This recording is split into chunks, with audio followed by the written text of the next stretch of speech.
मुंबई उपनगरच्या जिल्हा नियोजन बैठकीत दिलीप लांडे हे आक्रमक झालेले बघायला मिळाले। कार्यक्रमात गोंधळ घालून त्यांनी निवेदन पाळत निषेधही व्यक्त केला।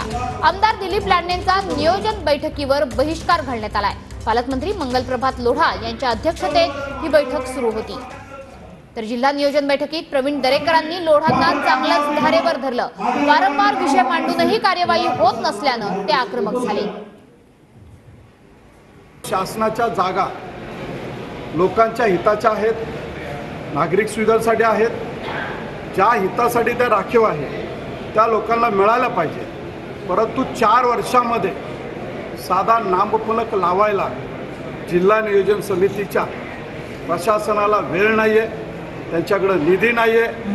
पण अशा पद्धतीने जर निधी नसेल तर या ठिकाणी सदस्यांना काजू बदाम खायला निधी कुठून येतो?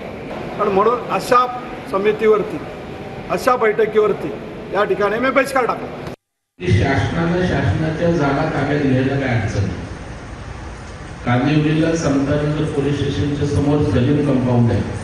मी गेली 15 वर्ष सांगतोय की तुमची जागा आहे, रेव्हेन्यूची जागा आहे, स्पोर्ट्ससाठी रिझर्व आहे, तिथे अतिक्रमण झाले, सिलेंडर गाड्या फायटिंग होत आहे। याचा अर्थ तुमचे संबंधित अधिकारी हे त्यांच्याकडून काय हप्ते वगैरे पैसे घेतात का? म्हणजे 15 वर्ष झाली मी एक गोष्ट सांगतोय, तुमची जागा जिथे मी सांगितलं प्रांत कार्यालय करा, तहसील कार्यालय करा, शासनाने जागा ताब्यात घे। म्हणजे कुठली मेंटॅलिटी मला सरकारची किंवा संबंधित अधिकाऱ्यांची कळत नाही। मी 50 पत्र दिली असतील, 40 बैठका घेतल्या।